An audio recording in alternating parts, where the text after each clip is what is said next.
नमस्कार, आप देख रहे हैं ब्रेकिंग बिहार। अभी हम हैं माझी आवास पर और जितेंद्र माझी के राष्ट्रीय प्रवक्ता श्याम सुंदर शरण जी हमारे साथ हैं। पेट्रोल डीजल की कीमत बढ़ने के बाद जिस प्रकार से एनडीए के नेताओं में होड़ मची है, दिखाने की साइकिल से, पैदल और सार्वजनिक परिवहन से चलने की, हालांकि उसके पीछे की तस्वीर भी आपने देखी है। इन्हीं विषय बात करेंगे। दृष्टिपुंज आई हॉस्पिटल, जहां डॉक्टर सत्यप्रकाश तिवारी जैसे अनुभवी डॉक्टर बनेंगे आपका विश्वास। रूपसपुर नहर ओवरब्रिज के उत्तर, विश्वेश्वरैया नगर, गोला रोड पेट्रोल पंप से 500 मीटर पूरब, ईशान इंटरनेशनल गर्ल्स स्कूल के पास, Bailey road, Patna.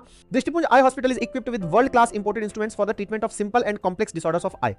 It has a world class operation theater complex and centrally air conditioned OPD investigation waiting area. शरण जी, क्या कहेंगे जिस प्रकार से पैदल चला जा रहा है, साइकिल से चला जा रहा है, पीछे पीछे गाड़ी का काफिला चल ही रहा है? देखिए, बहुत सारी चीज़ें ऐसी होती हैं जो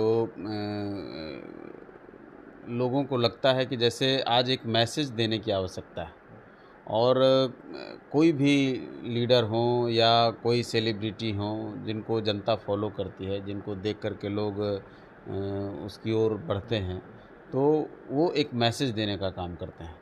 अब इसको जिस रूप में आजकल सोशल मीडिया का दौर है और लोग स्वतंत्र हैं लिखने के लिए, बोलने के लिए। अगर कोई सेलिब्रिटी, आप देखते हो कि आजकल एक पिछले कई वर्षों से हम लोग देखते हैं कि अगर कहीं गए तो एक पौधा लगाते हैं, तो इसका मतलब तो ये नहीं है कि पौधे को पकड़ के वहाँ बैठे रहते हैं और रोज़ उसको सींचते हैं। लेकिन ये ध्यान रखना रहता है कि पौधा मुरझाए नहीं। हाँ, मैं वही कह रहा हूँ। लेकिन उस एक पौधा लगाने से कई लोग उससे इंस्पिरेशन लेते हैं, उससे प्रभावित होते हैं और फिर वो उस तरह का काम करते हैं और उस पौधे में जहाँ वो लगता है तो उसकी सुरक्षा में भी लोग उसको बचाने का भी काम करते हैं। मैं खुद इसका गवाह हूँ। तो मैंने मान रहा है ना कि तस्वीर दिखावा के लिए है, लोगों को प्रेरणा मिले? नहीं, दिखावा नहीं है, लोगों की प्रेरणा के लिए है। वो फिर आप दिखावा शब्द इस्तेमाल कर रहे हैं। वो लोगों को प्रेरणा देने के लिए, लोगों को बताने के लिए, लोगों को समझाने के लिए है। और उसके बाद भी आपने ये एक किसी मिनिस्टर का देखा होगा कि वो अब अगर वो कहीं हैं तो फिर उनको अगर कहीं जाना है, अब किसी मिनिस्टर को सहरसा जाना है तो सहरसा तो पैदल नहीं जाएंगे जी। वो ठीक है, आवास से सेक्रेटेरिएट तक पैदल जा सकते हैं, जहाँ 1 किलोमीटर, आधा किलोमीटर की दूरी है, 2 किलोमीटर की दूरी है, तो वहाँ तक पैदल चले गए। लेकिन अब उनको कहीं, किसी को सहरसा जाना है, किसी को छपरा जाना है, किसी को और कहीं जाना है, तो वहाँ क्या, वहाँ भी पैदल चले जाएँ। नहीं, कई बड़े नेताओं की तस्वीर आई कि ट्रेन से जा रहे हैं, पूरा बोगी में सुरक्षा कर्मी और उनके स्टाफ में भरे हुए। तो भाई बगैर स्टाफ के मंत्री कैसे जाएगा?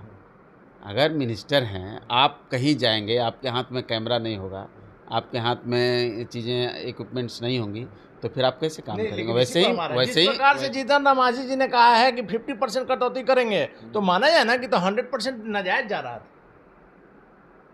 अगर हम एक शाम नहीं खाना खाते हैं तो ये माना जाए कि वो खाना गलत है। लेकिन अगर आप अपने आप में उतना कंट्रोल करते हैं, अपने आप को आत्मसंयमित करते हैं, जैसे समस्या जब आई तो लाल बहादुर शास्त्री जी ने कहा कि एक शाम का भोजन बंद कर दें हफ्ते में, उन्होंने भी एक शाम का भोजन बंद किया। अब कोई कैमरा लेकर तो नहीं रहेगा कि हाँ लाल बहादुर शास्त्री वहाँ पे खा रहे हैं कि नहीं खा रहे हैं। लेकिन सर, जनता को आप लोगों ने भ्रम में रखा ना, कहा कि किसी प्रकार की कोई दिक्कत नहीं है। पेट्रोल की दिक्कत हम ये नहीं करें, इंडिया की दिक्कत है, वैश्विक समस्या है। लेकिन कहा गया, उच्च स्तरीय जो बैठक हो रही थी, बड़े बड़े नेताओं ने कहा कि इंडिया में किसी प्रकार की दिक्कत नहीं। ये कब कहा गया था? इसके पहले, कब? चुनाव से पहले, बंगाल चुनाव के पहले कई बार कहा गया है सर कि चुनाव से और तेल का भारत एक ऐसा देश है और भारत का जो संघीय ढांचा है, भारत में जो व्यवस्था है, इसी चीज़ को लेकर के तो जब प्रधानमंत्री ने कहा कि एक देश एक चुनाव होना चाहिए, तो उस पर भी हंगामा बढ़ पा। अब 30 राज्य हैं तो कहीं ना कहीं चुनाव होता रहता है, तो किसी भी फैसले में आप उसको चुनाव, अब ये आप नहीं बता रहे हैं कि जब युद्ध शुरू हुआ तो दुनिया के तमाम लोगों को ये लगा था कि 10 दिन युद्ध चलेगा, बंद हो जाएगा। ये किसी को नहीं था कि 3 महीना युद्ध खींचेगा। तो उस समय जो कहा गया, जो बयान दिया गया, और उसके 3 महीने युद्ध चलने के बाद जो आज परिस्थितियाँ आई हैं, अब दोनों को आप चुनाव से जोड़ रहे हैं। आपकी बात सही है, लेकिन 10 दिन अगर युद्ध चला, लेकिन 2 महीना तक जब बंगाल का चुनाव चला सर, उस समय लगातार तेजस्वी यादव भी कह रहे थे कि बंगाल चुनाव के कारण रेट नहीं बढ़ रहा है। आखिर वही बात सामने, हार्मुज की समस्या कब ज़्यादा बढ़ी, कब समंदर में तेल बहाए जाने लगे कब तमाम देशों के जहाज़ों को रोका गया, उनके टैंकरों में आग लगाया जाने लगा, बहुत ज़्यादा स्थितियां बिगड़ी। शुरू में भारत हो या और कई अन्य देश थे जिनके जहाज़ को पास होने दिया जा रहा था। बहुत सारी चीज़ें हैं। अब अमेरिका जो खुद तेल का सबसे बड़ा व्यापारी है, वहाँ 46% रेट बढ़ गया। इंडिया कौन में सा बढ़ेगा क्या? और अब ये मैं तो नहीं कह सकता, क्योंकि मैं उस ना उस मीटिंग में नहीं, लेकिन उस गठबंधन में तो है, सरकार के नहीं, गठबंधन। गठबंधन से देखिए, आप गठबंधन में नहीं तो आपको जानकारी नहीं रहती है क्या? गठबंधन में होने से सब तमाम जानकारी हो और देश के नागरिक के तौर पे जानकारी हमको माना अगर जाए कि 10-20 रुपये और पेट्रोल का बढ़ेगा दाम। प्रयास होगा कि न बढ़े। सरकार का प्रयास ही है ना, जो दुनिया के तमाम देशों में दुगने तक रेट चले गए और आपके भारत में अभी 3% रेट बढ़ा है। जी। तो ये तुलनात्मक ये तो कम ये बढ़ा है, ये इसमें कोई प्रयास शक ही नहीं। है ना सरकार का। अब लोग कई तरह के बातें करते हैं। भाई, देश कई चीज़ों से चलता है और देश के कोई शासक हो, आप अगर अपनी एक संस्था चलाते हैं, आप अपना एक परिवार चलाते हैं, तो आप चाहते हैं क्या कि वहाँ कोई समस्या हो? लेकिन जब अगर कोई समस्या उस तरह की आती है, आप गांव में हैं, आपका परिवार है और गांव में अगर कोई झगड़ा हो जाए दूसरे गांव से दूसरे, आपको कोई मतलब नहीं होता है। आप इनोसेंट आदमी हैं, आप नौकरी पेशा करने वाले आदमी जो रोज़ अपने ऑफिस जाते हैं आते हैं, और वहाँ दो लोगों के बीच में कोई झगड़ा होता है, उसको आप देखते हैं कभी कभी वो ऐसी समस्या हो जाती है कि दोनों गाँव का रास्ता बंद हो जाता है। उससे आप भी प्रभावित होते हैं। लेकिन उस समय आप वैकल्पिक रास्ता तलाशते हैं, अपने बच्चों को कहते हैं कि उस रास्ते से मत जाना। इसका मतलब ये नहीं कि आप डर गए होते हैं, इसका मतलब है कि आप अपने बच्चों को सुरक्षित करना चाहते हैं और फिर वैकल्पिक रास्ता जब तक न बन जाए। सरन जी, अगर बिहार की खाली बात करते हैं तो 243 विधायक से लेकर के राज्यसभा, लोकसभा सांसद और भी दूसरे नेता, पुराने एक्स एमएलए, एक्स एमपी, यदि यह लोग मंत्री अपना तामझाम कम कर ले, एक गाड़ी से चले या पब्लिक ट्रांसपोर्ट का इस्तेमाल करें, तो निश्चित तौर पर बिहार जैसे गरीब राज्य में बहुत राहत मिलेगी। देखिए, कुछ चीज़ें जो है ना सोशल मीडिया पर बोलने में, कहने में अच्छी लगती हैं। व्यवस्था अगर कोई बनाई गई, अगर इस तरह की व्यवस्था दी गई, उसके पीछे ये नहीं है कि तामझाम है, ये व्यवस्था उनकी आवश्यकता है।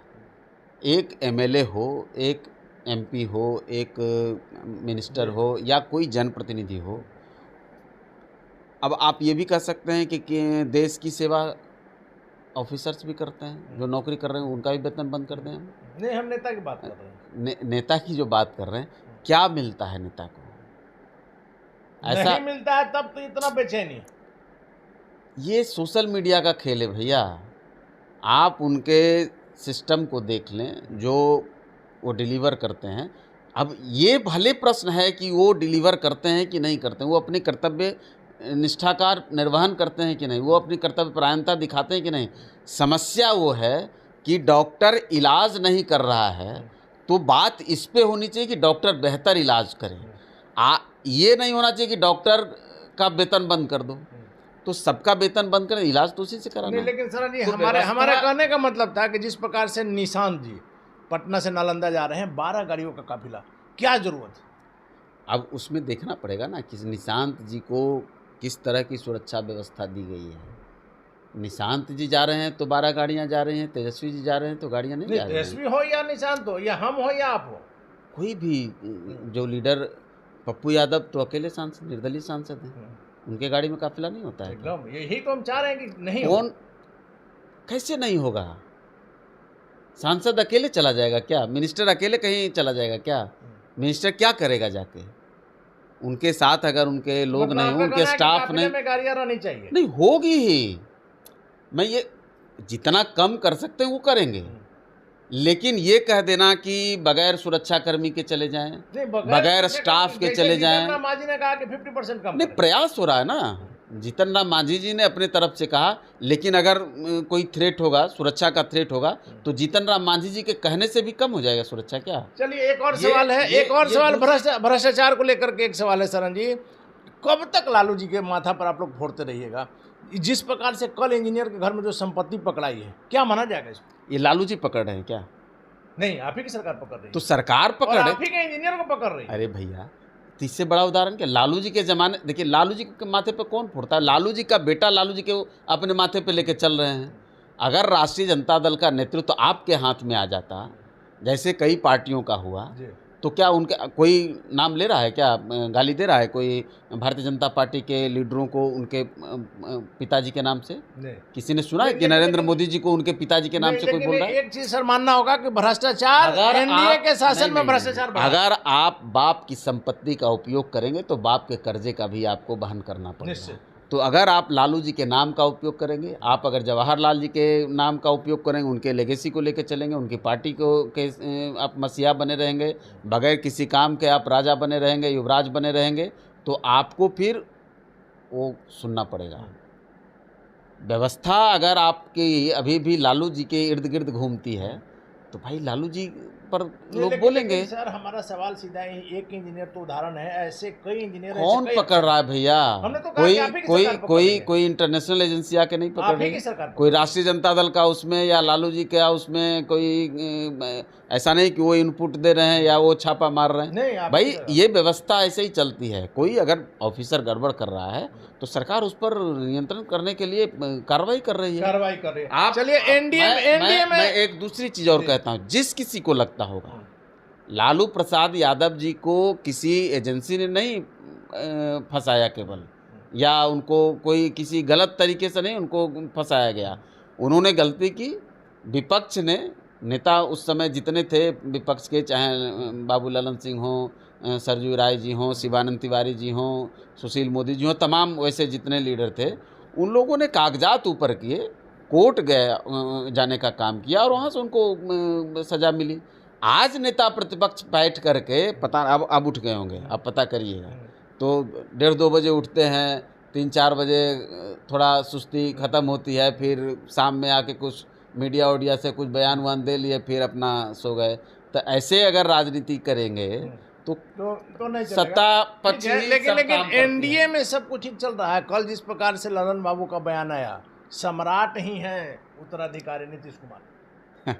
देखिए, किसी भी बयान का अपने अपने हिसाब से लोग मतलब निकालते आप हम जरा हैं। सा जाकी रही भावना जैसी प्रभु मूरत तुम आप देखे इसका तैसी। मतलब बता दीजिए सर। स्पष्ट है, नीतीश कुमार जी के बाद मुख्यमंत्री कौन बना?